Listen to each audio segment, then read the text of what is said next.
اب ایک آدھ اور سوال بھی ہے، اگر فرمائے تو چلائیں ہم۔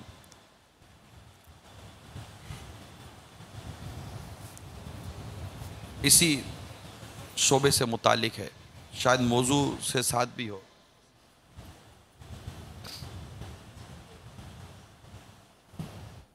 السلام علیکم ورحمۃ اللہ وبرکاتہ۔ وعلیکم السلام ورحمۃ اللہ وبرکاتہ۔ میرا نام محمد اعجاز ہے اور میرا تعلق ماڈل کالونی کراچی سے ہے۔ میرا مولانا صاحب سے یہ سوال ہے کہ آج کل جس طرح لوگ پریشانی کا شکار ہیں، غربت اور مہنگائی کی وجہ سے مسکرانا بھول چکے ہیں، اور ان کو خوش کرنے کے لیے کیا کوئی مذاق میں جھوٹ بول سکتا ہے؟ اس طرح جو بیچارے پریشان حال ہیں ان کو خوشی فراہم کرتے ہیں، تو برائے کرم اس کے حوالے سے جواب عطا فرما دیں۔ دکھیارے کا درد بٹانے کے لیے یہی تو کافی نہیں نا کہ اس کو مطلب ہے نا کہ ہم ہنسائیں۔ چلیے جائز طریقے پر ہنسا بھی دیا، اگر وہ تنگ دستی کا شکار ہے، تنگ دستی تو دور نہیں ہو جائے گی، اگر بھوکا ہے تو پیٹ تو نہیں بھر جائے گا اس کا، گھر اگر اس کا نہیں ہے گھر تو بن نہیں جائے گا، تو عارضی طور پر ہنسانے سے اگر وہ خوشی اس کو مل بھی گئی تو اس کا نتیجہ کیا؟ تو بہرحال یہ کہ ہنسانے کے لیے جھوٹ بولنا یہ جائز نہیں ہے، بلکہ احادیث مبارکہ میں اس کی تو سخت مذمتیں آئی ہیں۔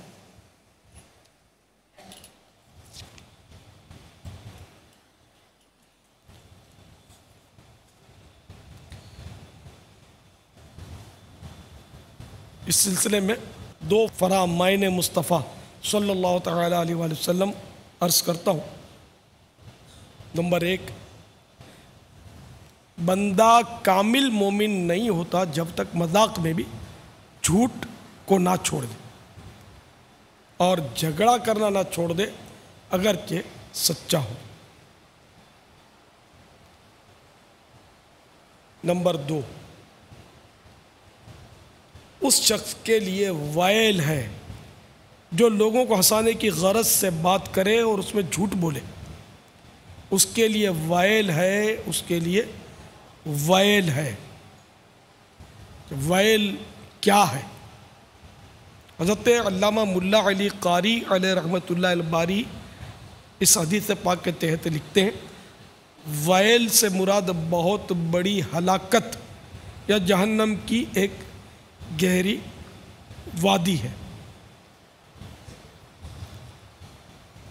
اب میرے آقا صلی اللہ تعالی علیہ وآلہ وسلم نے 3 بار وائل کا ذکر فرمایا، یعنی دوسروں کو ہنسانے کے لیے جو جھوٹ بولنے والا ہے اس کے لیے وائل کا ذکر 1 2 نہیں بلکہ 3 بار فرمایا۔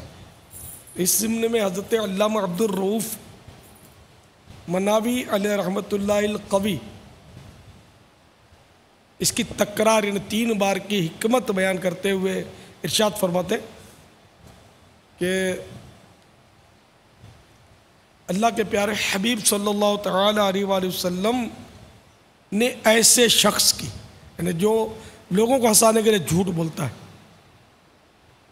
ایسے شخص کی شدید بربادی کی خبر دینے کے لیے لفظ ویل کی تکرار فرمائی، کیونکہ جھوٹ اکیلا ہی ہر برائی کی جڑ اور ہر رسوائی کو اپنے اندر لیے ہوئے، جب اس کے ساتھ دوسروں کو جھوٹ کے ذریعے ہنسانا بھی مل جائے جو دلوں کو مردہ کرتا اور نسیان یعنی بھولنے کا مرض پیدا کرتا ہے، تو ایسا جھوٹ بہت زیادہ برا ہوتا ہے۔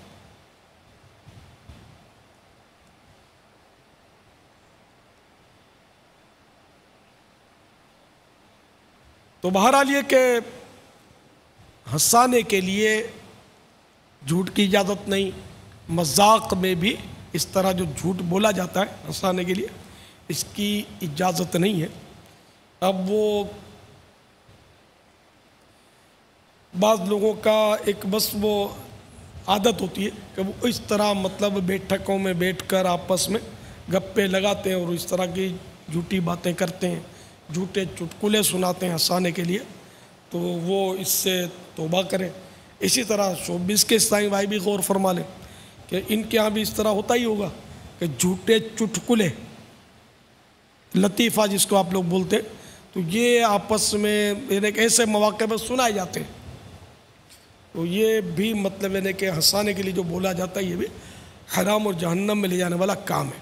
جھوٹے چٹکلے تو آج کل ہر اخبار میں عموماً کتابوں میں ہوتے ہی ہیں، تو یہ جائز نہیں ہے، یہ ذہن میں رکھیے گا۔ بہرحال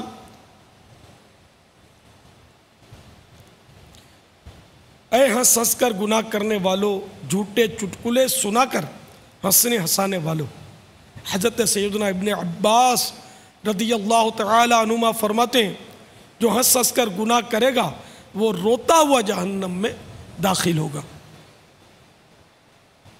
خدا کی قسم جہنم کا عذاب کسی سے بھی سہا نہ جائے گا۔ جہنم کی گرمی کا حال یہ ہے کہ اگر جہنم کو سوئی کے ناکے کے برابر کھول دیا جائے تو تمام زمین والے اس کی گرمی سے ہلاک ہو جائیں۔ اہل جہنم کو جو مشروب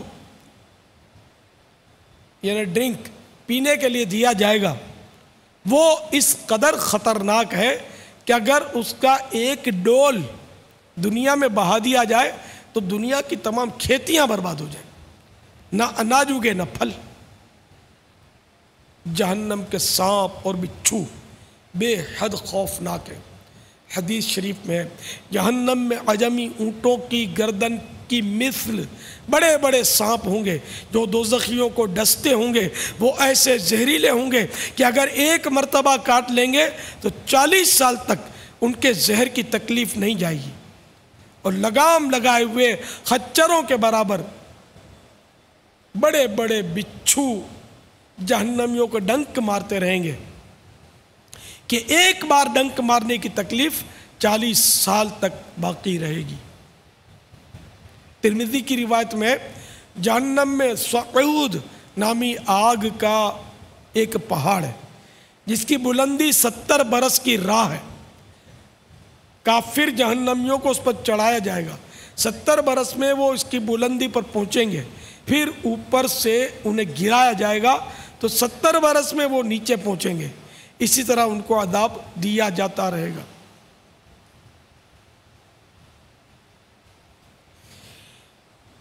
جہنم کے ایسے ایسے خوفناک عذاب کا تذکرہ سننے کے باوجود بھی جو گناہوں سے باز نہ آئے اس پر واقعی تعجب ہے۔ آخر انسان کو اس دنیا نے کیا دے دینا ہے جو اس کی رنگینیوں میں گم اور اس کی لوٹ مار میں مصروف ہے۔ لذیذ غذائیں مزے لے لے کر کھانے والوں کو جہنم کی بھیانک غذاؤں کو نہیں بھولنا چاہیے۔ ترمذی کی روایت میں دوزخیوں پر بھوک مسلط کی جائے گی تو یہ بھوک ان سارے عذابوں کے برابر ہو جائے گی جن میں وہ مبتلا ہیں۔ وہ فریاد کریں گے تو انہیں ذریع یعنی زہریلے کانٹے دار گھاس دی جائے گی جو نہ موٹا کرے نہ بھوک سے نجات دے۔ پھر وہ کھانا مانگیں گے تو انہیں پھندا لگنے والا کھانا دیا جائے گا، تو انہیں یاد آئے گا کہ وہ دنیا میں پھندا لگے نوالے کو پانی سے نگلتے تھے، چنانچہ وہ پانی مانگیں گے تو ان کو لوہے کے زنبور یعنی سنسی سے کھولتا ہوا پانی دیا جائے گا۔ جب وہ ان کے منہ کے قریب ہوگا تو ان کے منہ بھون دے گا، پھر جب ان کے پیٹ میں داخل ہوگا تو ان کے پیٹوں کی ہر چیز کاٹ ڈالے گا۔ اور ایک اور حدیث سے پاک میں ہے زقوم یعنی تھوہڑ جو کہ دوزخیوں کو کھلایا جائے گا کہ ایک قطرہ اگر دنیا پر ٹپک پڑے تو دنیا والوں کے کھانے پینے کی تمام چیزوں کو تلخ اور بدبودار بنا کر خراب کر دے۔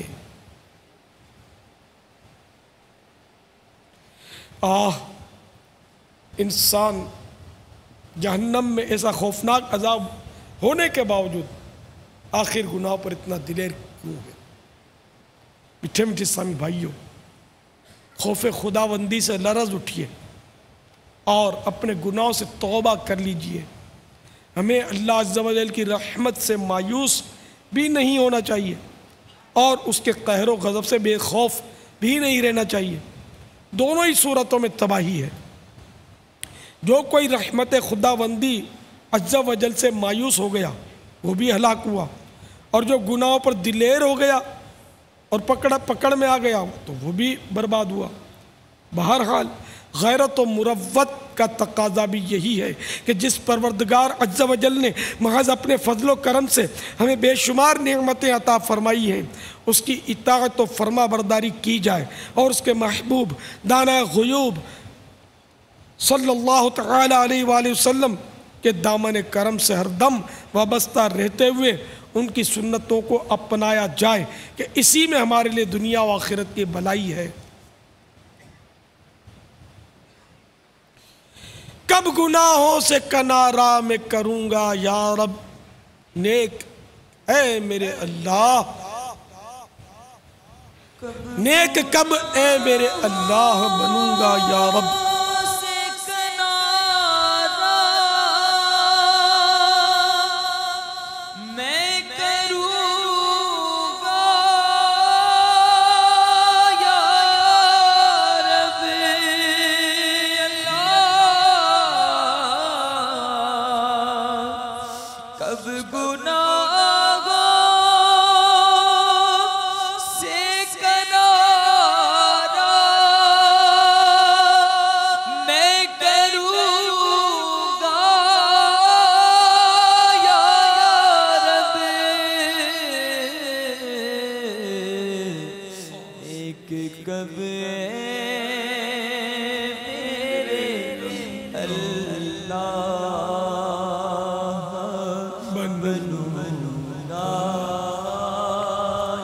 یا رب گر تو ناراض ہوا میری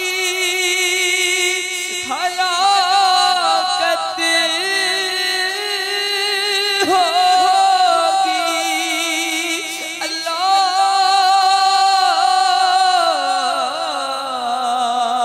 گر تو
عفو کریو اور سزا کے لیے راضی ہو جا میرے اللہ. عفو کر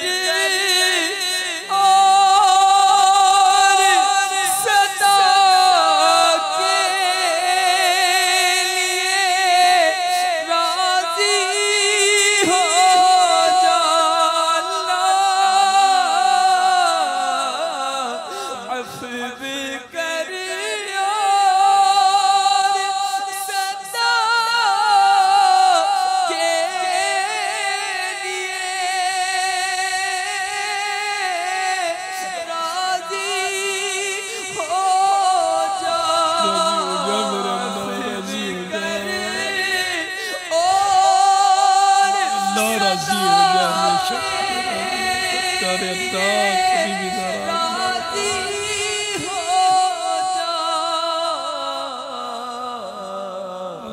کہ کرم کر دے تو میں شاد مروں گا یا رب یہ کرم کر دے تو میں شاد رہوں گا یا رب آمین صلو علی الحبیب صلی اللہ تعالی علی محمد۔ باپا ابھی آپ نے گناہوں سے بچنے اور فکر آخرت کو ابھارنے کے حوالے سے مدنی پھول عطا فرمائے۔ اب بعض اوقات ایسا ہوتا ہے کہ گناہوں کی دنیا میں انسان اتنا آگے بڑھ جاتا ہے کہ اس کی وہ روزی روٹی کا تصور بھی اسی کام کے ساتھ ہو جاتا ہے اور شہرت بھی مل جاتی ہے۔ اب جو ہی وہ واپسی کا ارادہ کرتا ہے گناہوں کی دنیا سے تو یہ پاؤں کی بیڑیاں بن جاتی ہیں کہ روزی روٹی کا تصور چونکہ بندھا ہوتا ہے یا شہرت سے محرومی کا خدشہ یا ڈر، یہ رکاوٹ بن جاتی ہے گناہوں کی دنیا سے واپسی میں۔ تو یہ رکاوٹیں کیسے دور کی جائیں؟ روزی دینے والا تو رب ہے، یہ تو سبھی رزاق مانتے ہیں اللہ کو، اور جس نے پیدا کیا جس رب نے، اور جب تک زندہ رکھنا اس نے مقدر کیا ہے تو اس نے اپنے ذمہ کرم پر روزی بھی دینا لیا ہے۔ وہ 12ویں پارے کی ابتدائی آیت پڑھیے۔ اعوذ باللہ من الشیطان الرجیم بسم اللہ الرحمن الرحیم وما من دابۃ فی الارض الا علی اللہ رزقها، کہ زمین پر چلنے والا کوئی جاندار ایسا نہیں کہ جس کی روزی اللہ تعالی نے اپنے ذمہ کرم پر نہ لی ہو، نہ اس کے رزق کا وہ دینے والا ہے اس کو روزی۔ اس کے تحت مفتی احمد یار خان علیہ رحمۃ الحنان نے بڑی پیاری بات فرمائی کہ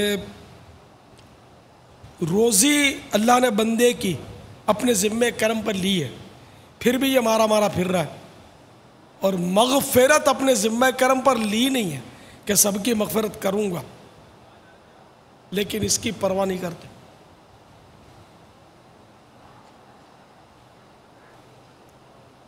تو اب یہ کہ جب روزی اس کے ذمہ کرم پر ہے، اب ہم حلال ذریعے سے لیں حرام ذریعے سے لیں ہمارا معاملہ ہے۔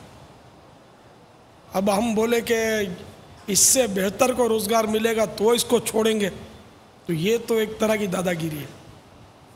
اللہ کے لیے تو چھوڑنا نہیں ہوا نا، اچھا ملے تو ہم یہ تھوڑا سا جو برا ہے اس کو چھوڑ دیں گے، اس کے لیے تو ظاہر قربانی تو دینی ہوگی نا۔ اب اتنے سارے گناہ کیے اور پھر بھی ہم کو پھول کی طرح اٹھا کر گلدستے میں سجا دیا جائے، یہ ضروری ہے۔ ہو سکتا آزمائش بھی آئے، اب نہیں تو مرنے کے بعد، اور جیتے جی کیا جو حرام روزیاں کماتے ہیں ان کو آزمائش نہیں آتی، ٹھیک ٹھاک ڈاکوؤں کی طرف سے آزمائشیں کی ہوتی ہیں، ڈاکٹروں کی طرف سے ٹھیک ٹھاک آزمائشیں ہوتی ہیں جب بیمار ہوتے ہیں تو اس طرح مطلب یہ کہ ویسے بھی بہت ساری آزمائشیں ہوتی ہیں۔ دیکھا جائے تو سکھی ہے کون؟ مجھے تو سکھی وہ لگتا ہے کہ یار جو چین کے ساتھ فٹ پاتھ پر ابھی سویا ہوا ہوا چل رہی ہے، اس کو پرواہ نہیں ہے، نہ اس کو ڈاکو کا خوف ہے، نہ اس کو چور کا خطرہ ہے، نہ دہشت گرد کی اس کو پرواہ ہے کہ مجھے مار کے کیا کریں گے، میرے پاس ہے کیا۔ کتنے سوئے ہوں گے ابھی فٹ پاتھوں پر ٹھنڈی ہوا میں، مالدار سو کے دکھا دے، اس وقت نکل کے دکھا دے رات کو باہر۔ تو کوئی دولت ہر مسئلے کا حل تھوڑی ہے، مال دولت سے دوا ملے گی، شفا تھوڑی خرید سکتے ہیں۔ دولت سے دوست مل جائیں گے، بہت سارے ملتے ہیں، وفا تھوڑی خریدی جا سکتی دولت سے۔ تو یوں پیسہ ہر مسئلے کا حل نہیں ہے، اگر حل ہوتا تو کوئی مالدار مرتا ہی کیوں۔ تو اس لیے رب کی رحمت پر نظر رکھتے ہوئے اور سچی بات ہے کہ حرام روزی قابل ترک ہے، اور اس کو چھوڑ کر بھوکا مرنا پڑ جائے.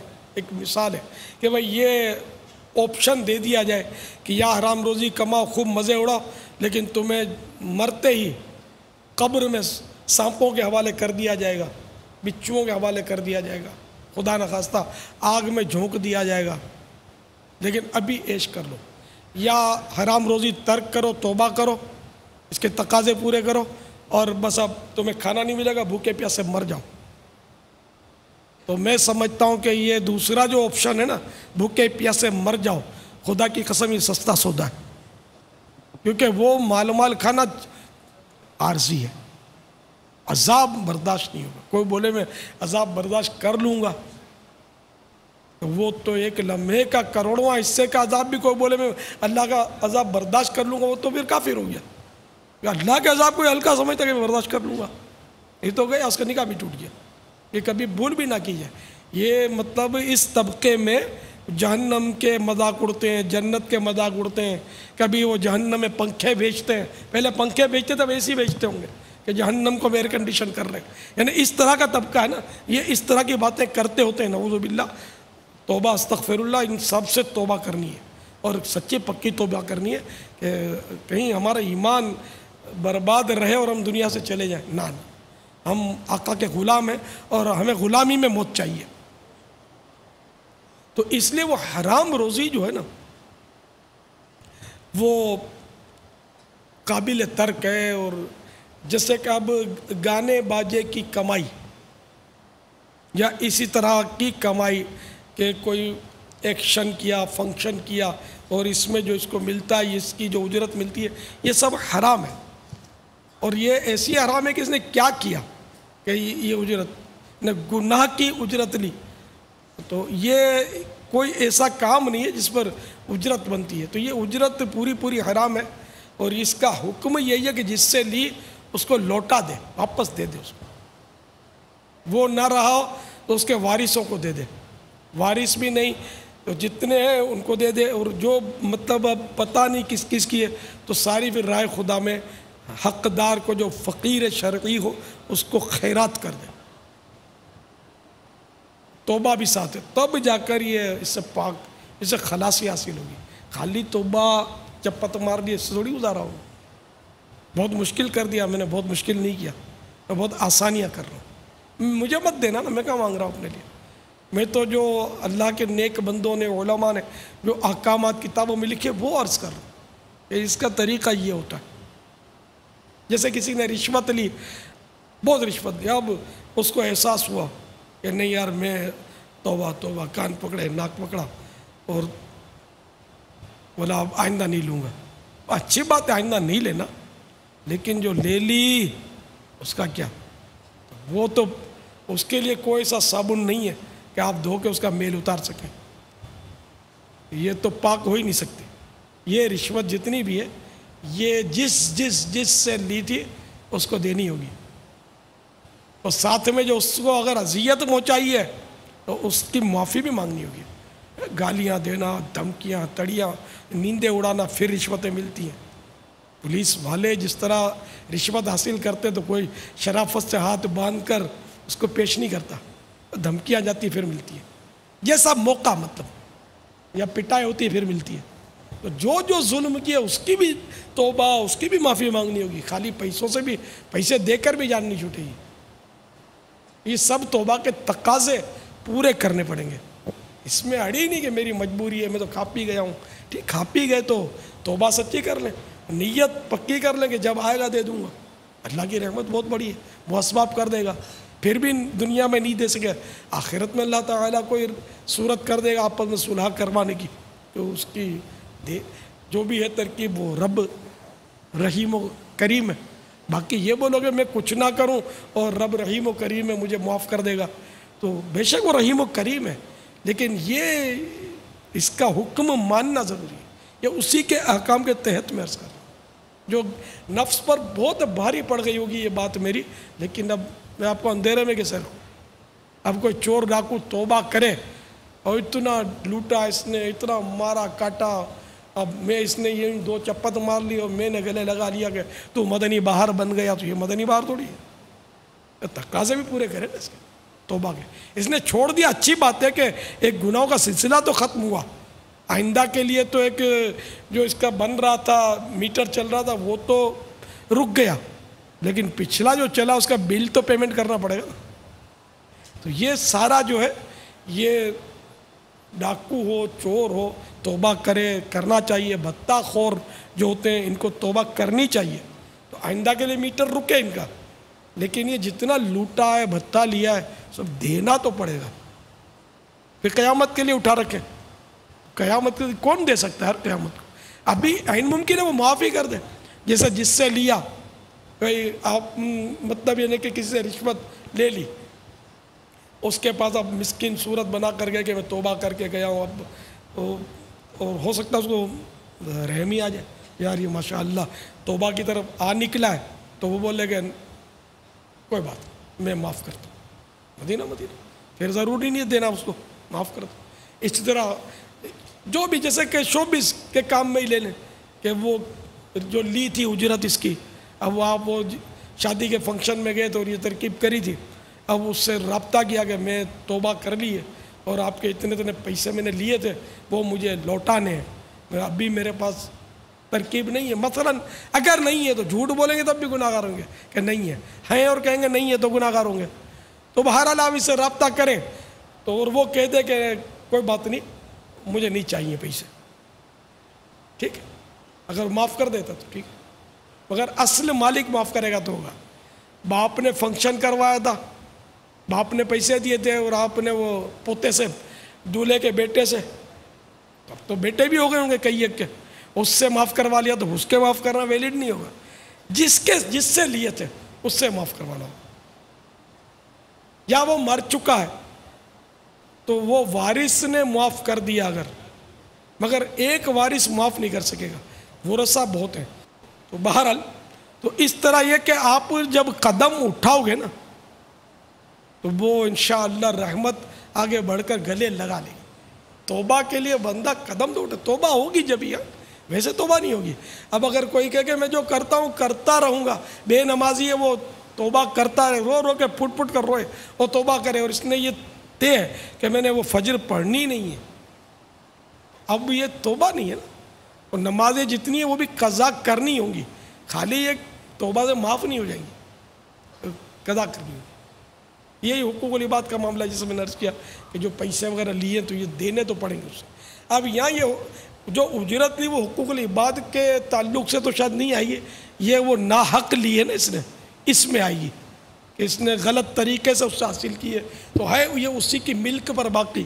اب یہ ہو سکتا ہے حقوق العباد میں ان معنوں کر آ بھی جائے کہ بندے کا حق کہ اس کو واپس لوٹا دیا جائے جس سے لیے اجرت،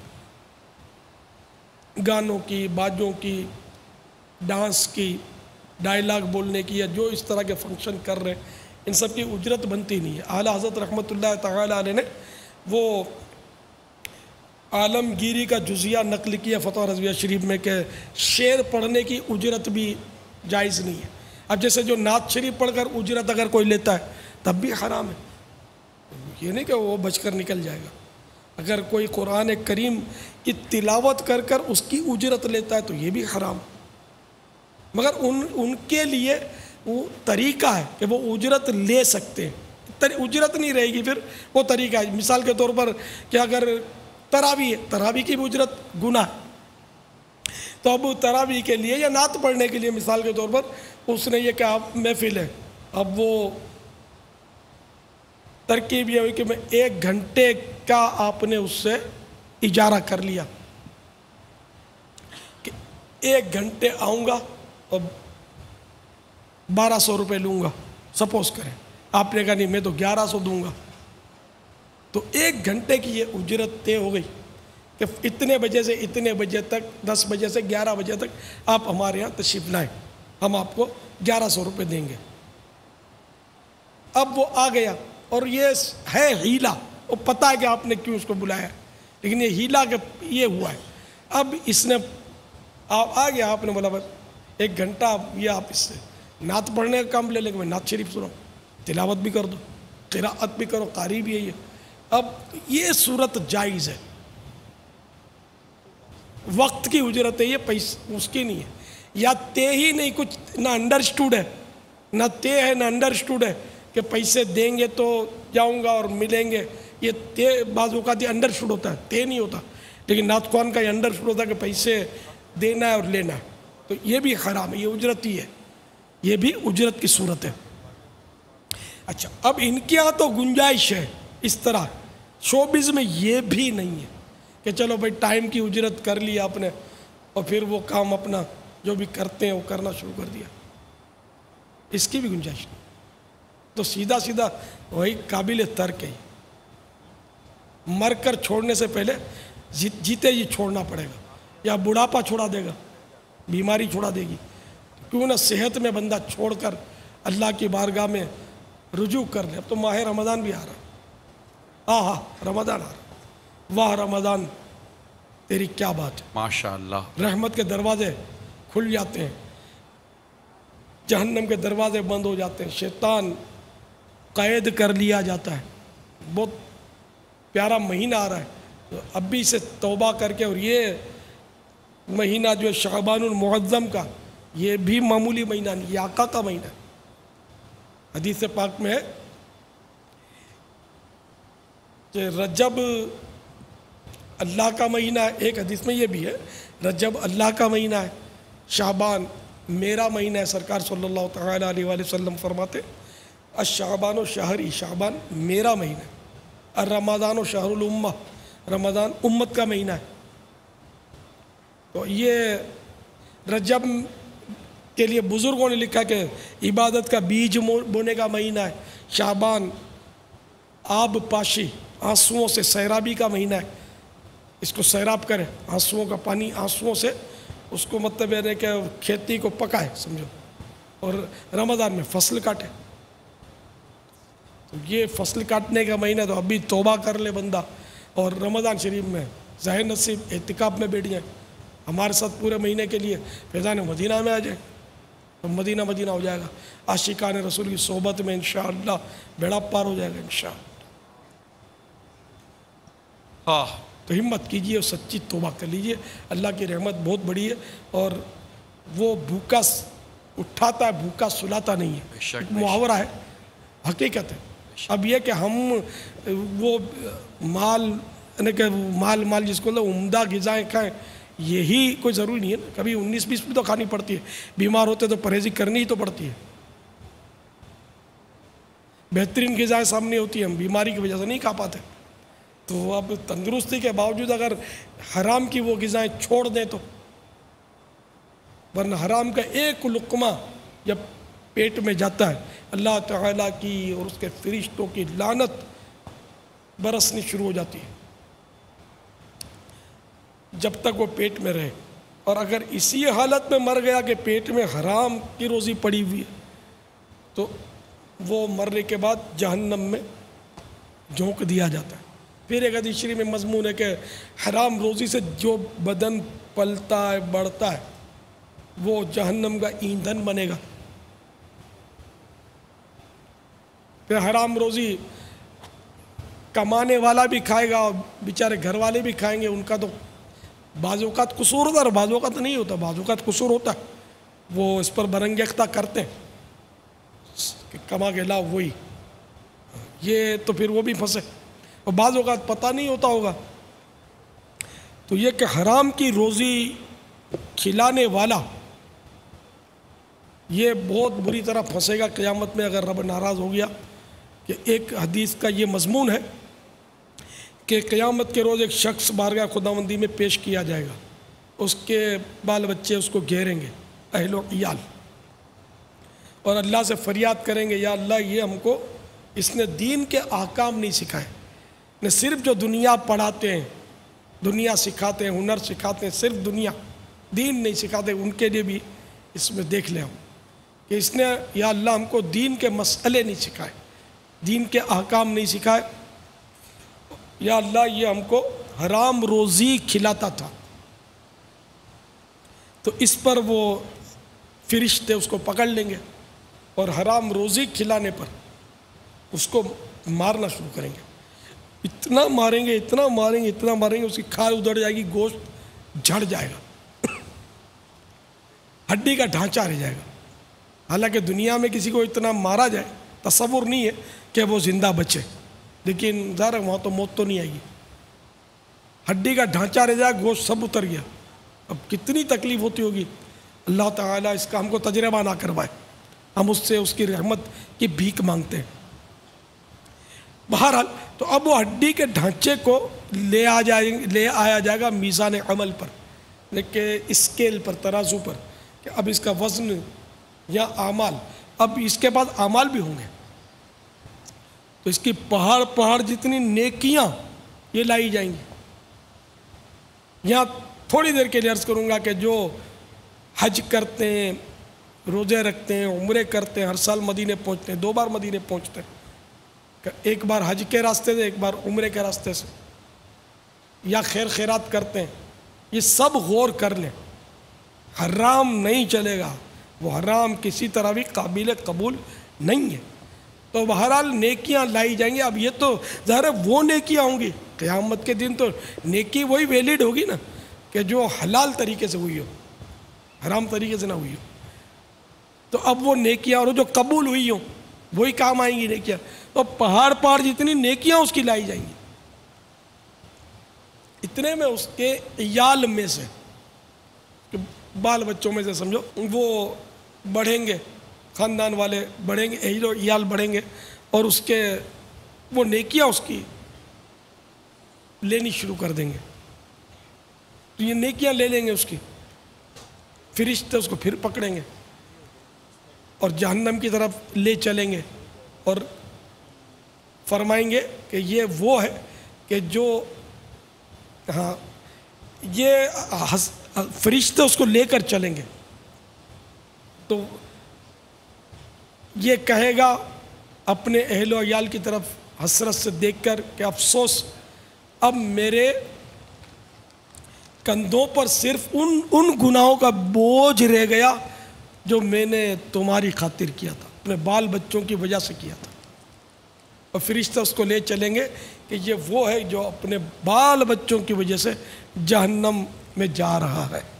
اب دیکھ لیں آپ، آج گڈو پپو بہت میٹھے لگتے ہیں، ان کی وجہ سے بھی بہت گناہ کیے جاتے ہیں۔ یہ بچے وہاں کام نہیں آئیں گے، بچا نہیں پائیں گے، بلکہ یہ نیکیاں بھی لے لیں گے، ان کے حقوق اگر ہوئے تو اللہ سے ڈریے، توبہ کیجئے، اللہ کی رحمت بہت بڑی ہے۔ اگر 100 سال تک بھی کسی نے گناہ کیے تھے اور سچے دل سے توبہ کرے تو رب غفور الرحیم معاف کرنے والا ہے۔ یہ نہیں کہ میرے گناہ بہت ہیں اور مجھے معاف نہیں کرے گا، معاذ اللہ، یہ نہ کہا جائے۔ اس کی رحمت بہت بڑی ہے، سچی توبہ اس کی بارگاہ میں قبول ہے۔ التائب من الذنب کمن لا ذنب لہ، توبہ کرنے والا ایسا جیسے اس نے گناہ کیا ہی نہیں۔ اللہ کی رحمت بہت بڑی۔ واللہ تعالی اعلم ورسولہ اعلم عز وجل وصلی اللہ تعالی علیہ وآلہ وسلم۔ صلو علی الحبیب۔ الحمدللہ آج ہماری مجلس شوبیز نے ہمارے جو عاشقان رسول یہاں آج کے مدنی مذاکرے میں شریک ہوئے ہیں، تو ان کے لیے خصوصی حاضری مدینہ کے ٹکٹ کے حوالے سے انتظام کیا تھا۔ واہ! اب تو بس ایک ہی دھن ہے میری، اب تو بس ایک ہی دھن ہے کہ مدینہ دیکھو، اب تو بس ایک ہی دھن ہے آقا، اب تو بس ایک ہی دھن ہے۔ بلا لو پھر مجھے اے شاہ بحر و بر مدینے میں پھر روتا ہوا تیرے در پر مدینے میں۔ بلا لو ہم گئے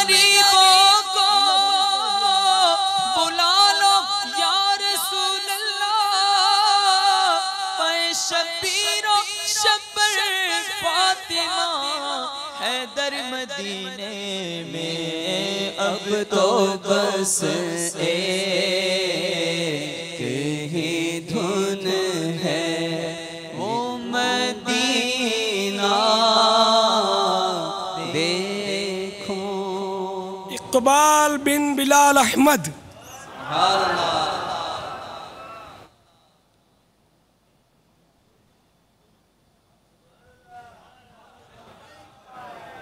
سبحان اللہ. مبارک ہو بھائی ماشاء اللہ. اب کوئی مدنی فیس بھی دے دو یار. سبحان اب تو رک جاؤ یار. سبحان اللہ. ان کو روک لو یار.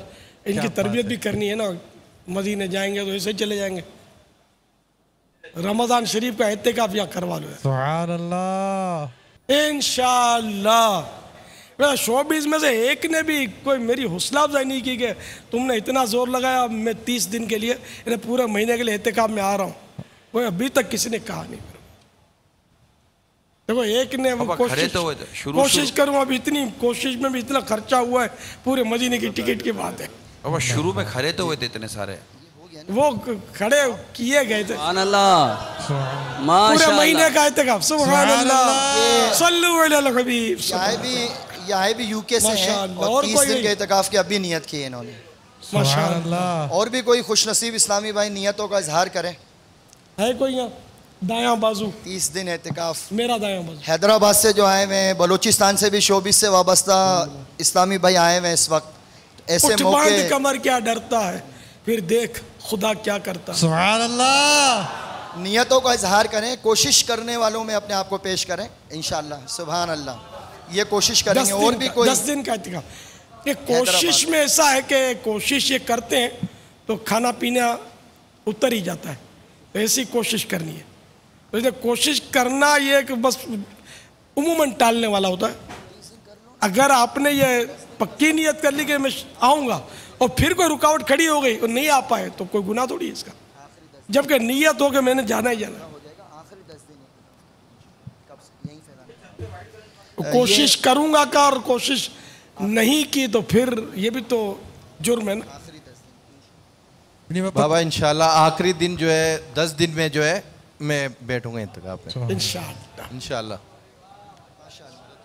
پورا مہینہ 10 دن.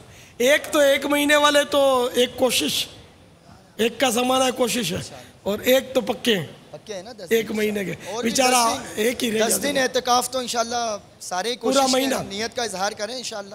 پورا مہینہ 10 دن ہو 30 دن ہو اور کوئی ماشاءاللہ 30 دن. سبحان اللہ. 10 دن یہ بھی کھڑے ہو. اور 10 دن کون ہے 10 دن والے؟ مرحبا مرحبا مرحبا. حیدرآباد سے جو آئے ہوئے وہ بھی نیت کا اظہار کریں ماشاءاللہ. ہماری نیت مجلس کے اسلامی بھائی اگر یہاں ہیں تو نام ان کے لکھ لیں. جو 30 دن اور 10 دن کے لیے نام لکھا. مرحبا. آ جائیں آپ بھی 10 دن کے لیے تیار ہو گئے. اب اس دن تو تھوڑا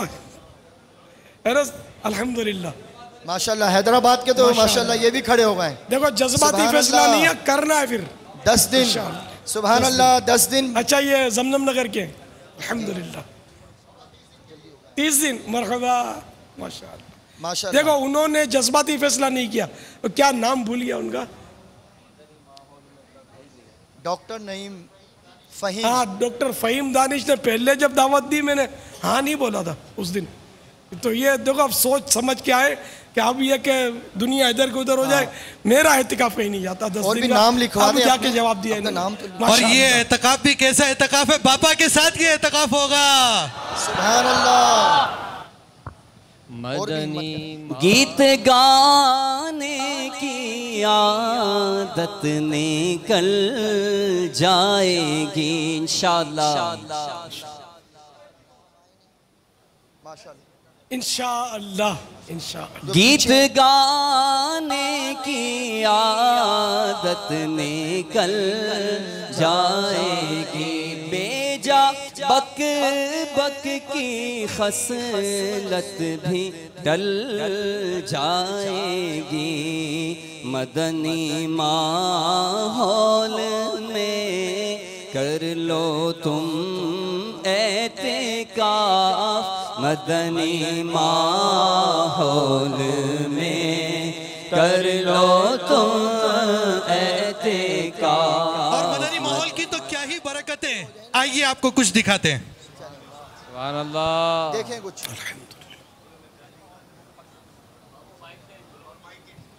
ایسے دوستوں کی صحبت ملی جہاں ان کو ایک ذہن ہوتا تھا کہ گانے وغیرہ گانا، گلوکاری کا ذہن تھا. زندگی اپنے منطقی انجام کی جانب بڑھے چلی جا رہی تھی. نیکیوں سے کوسوں دور، حب دنیا میں مخمور، گناہوں کے دلدل میں دھستا چلا گیا. خزاں رسیدہ زندگی، دل کی دنیا پر عیش و عشرت، موج مستی، سیاہ سپاٹ بدلیاں چھائی ہوئی تھیں. اس سے بڑھ کر کیا بتاؤں کہ گناہوں کی دلدل میں دھنستا چلا گیا. لیکن پھر شیخ طریقت بانی دعوت اسلامی علامہ مولانا محمد الیاس عطار قادری دامت برکاتہم عالیہ کی نظر پڑ گئی. میرے رب کریم کا کروڑا کروڑ احسان، اس نے مجھے دعوت اسلامی جیسا پیارا ماحول عطا فرمایا.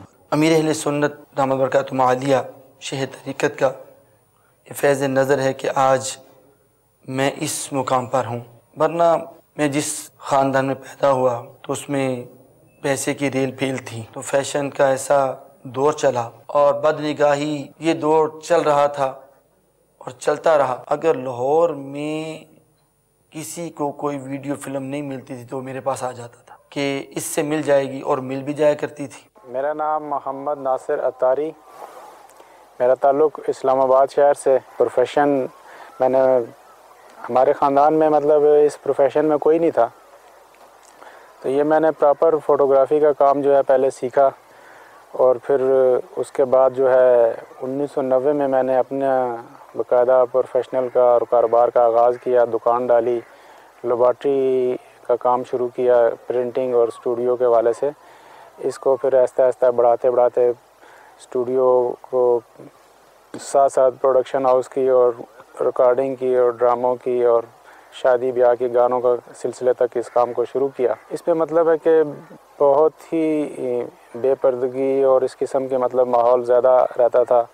مخلوط عورتوں اور مردوں کے اکٹھے ایونٹ پروگرام ہونے، اور اس میں مطلب ہے کہ گناہوں کی زندگی کا جو ہے، اس میں گناہ کرنا آسان اور بدنگاہی اور اتنی زیادہ تھی کہ اس میں مطلب ہے کہ آدمی بچ نہیں سکتا تھا. اس قسم کے ماحول میں اتنا مطلب آگے بڑھتے گئے کہ بالکل کچھ مطلب ہے کہ بس دنیا اور بس یہ دنیا کمانے کی دھن لگی ہوئی تھی. جنون تھا کہ کچھ نہ کچھ کرنا ہے، کچھ بننا ہے مقصد. تو ایسے دوستوں کی صحبت ملی جہاں ان کو ایک ذہن ہوتا تھا کہ گانے وغیرہ گانا، گلوکاری کا ذہن تھا. تو کم و بیش 3 ماہ میں نے سیکھنے کا سلسلہ رکھا. 3 ماہ کے اندر جو سرگم وغیرہ کا سلسلہ رہا. اس کے بعد ایک کلب کے اندر مقصد وہ جوائنٹ کیا. اس کے بعد مزید دوست یار بڑھتے گئے تو ذہن بنا کہ اپنا کلب کھولیں ہم اور اپنا سلسلہ بنائیں. تو اس طریقے سے اپنا کلب دوستوں کے ساتھ مل کر کھولنے کا رہا. اس سے پہلے بہت سے گناہوں میں گھرا ہوا تھا میں. میرا ویڈیو سینٹر بھی تھا، اپنا ویڈیو کیمرہ بھی تھا، ویڈیو گیمیں بھی تھیں، اسٹیج ڈرامے کرتے تھے. میرے فلمیں بھی اپنی بنی ہوئی تھیں. بہت سے شہروں میں اسٹیج ڈرامے بھی کیے، اداکاری بھی کی، گلوکاری بھی کی. کریم رب کا کرم بالا کرم ہوا اور مجھے ایک ایسے ولی کامل سے، ایسے مرشد کامل سے مجھے وابستہ فرما دیا جن کے نظر فیضان سے دعوت اسلامی کے ماحول میں آ گیا میں. سلطان الہند حضرت خواجہ معین الدین چشتی اجمیری رحمت اللہ تعالی علیہ کی سرزمین سے تعلق رکھنے والا ایک نو مسلم جو کبھی دین حق کی روشنیوں سے دور گناہوں بری زندگی میں مگن تھا، جو آگ کی پوجا کیا کرتا تھا، وہ جسے دھن سوار تھی ناچنے گانے کی اور بے حیائی کی دنیا میں نام کمانے کی، لیکن قدرت کو یہ منظور نہ تھا. اللہ عز و جل نے اپنے ایک برگزیدہ بندے کی زیارت، شیریں آواز، کردار و عمل کے صدقے اس نوجوان کو شورش زدہ زندگی سے نجات عطا کی. اس کا دل مضطرب کر دیا، اس کی حیات میں مدنی انقلاب برپا کر دیا. ایمان کی روشنیوں سے فقط اسے ہی نہیں بلکہ اس کے اہل خانہ کو بھی سرفراز فرماتے ہوئے اپنے پیارے محبوب مکی مدنی آقا صلی اللہ تعالی علیہ وآلہ وسلم کے امتیوں کی صف میں جگہ عطا کر دی۔ اسی ماحول نے ادنا کو اعلیٰ کر دیا دیکھو، اسی ماحول نے ادنا کو اعلیٰ کر دیا دیکھو۔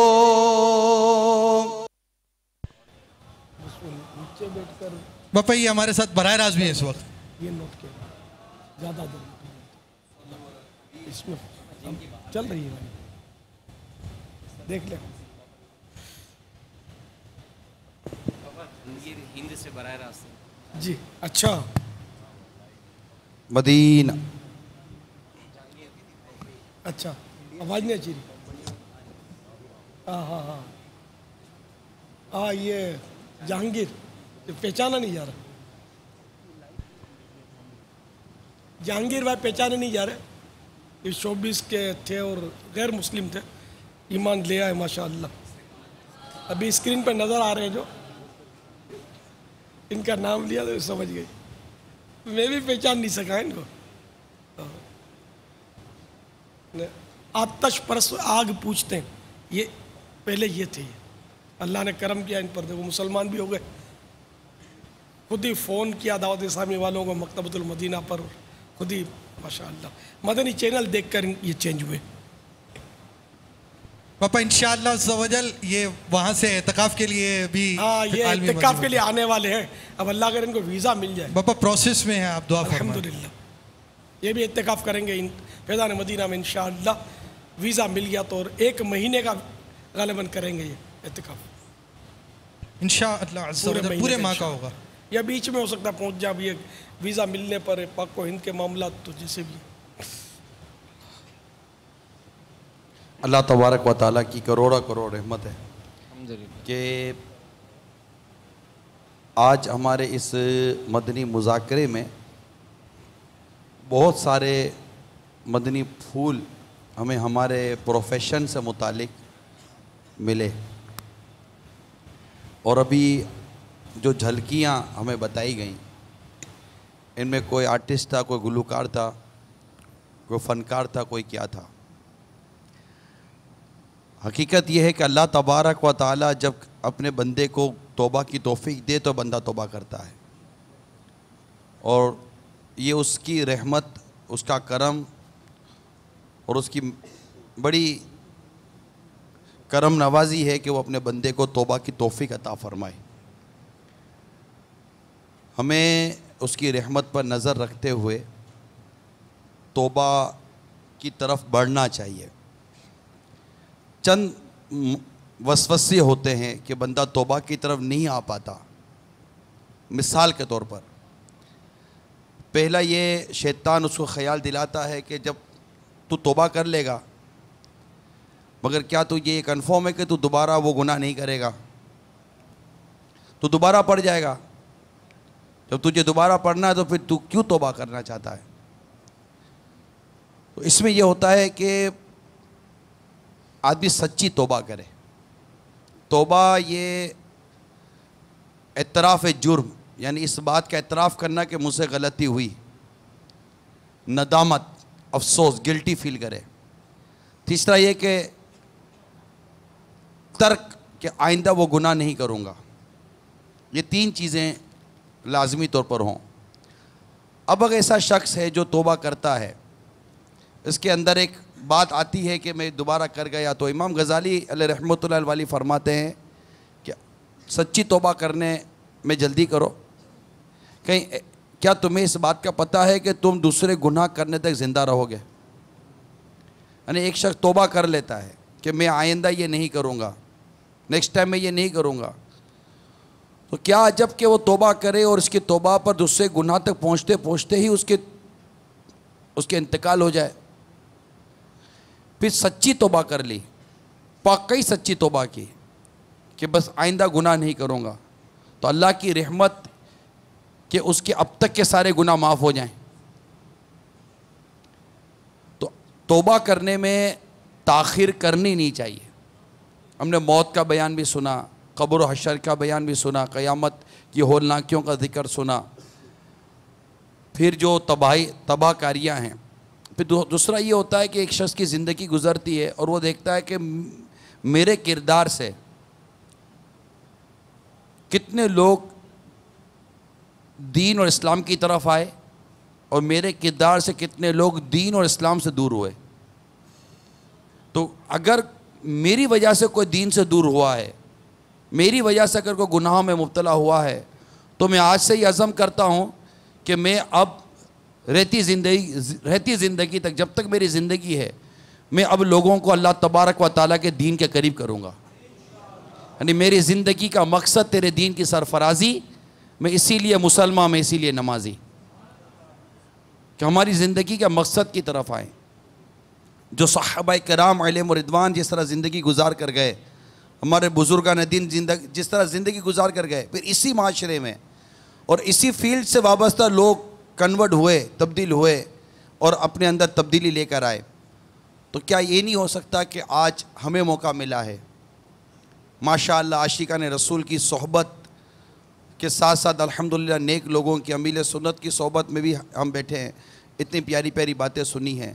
تو کیا یہ نہیں ہو سکتا کہ آج ہم بھی اس بات کا عزم کریں، اس بات کی نیت کریں، اس بات کا ارادہ کریں کہ میں آج سے ہماری اگر جو جس کی بھی جو گناہ بھری فیلڈ ہے اس کو چھوڑنے اور نیکیوں کا راستہ اختیار کرنے کی اگر کوئی نیت کرے تو کیا بات ہے مدینے کی؟ ہے کوئی ایسا کہ جس کی یہ فیلڈ تھی اور وہ چھوڑ دے؟ ایک دو، ہاں کھڑے، آپ بھی کھڑے ہو جائیے. ماشاءاللہ. تین. ماشاءاللہ. ہمت تے مردہ تے مدد خدا. کہ بندے کو ہمت کرنی چاہیے، اللہ تبارک و تعالیٰ کی رحمت پر نظر رکھنی چاہیے کہ اللہ تبارک و تعالیٰ اس کے لیے آگے کے راستے آسان فرما دے اور اسے نیکی کی اور بھلائی کی توفیق عطا فرمائے. ماشاءاللہ اللہ تعالیٰ ہم سب کو استقامت عطا فرمائے اور ہمیں گناہوں سے بچ کر زندگی گزارنے کی توفیق عطا فرمائے.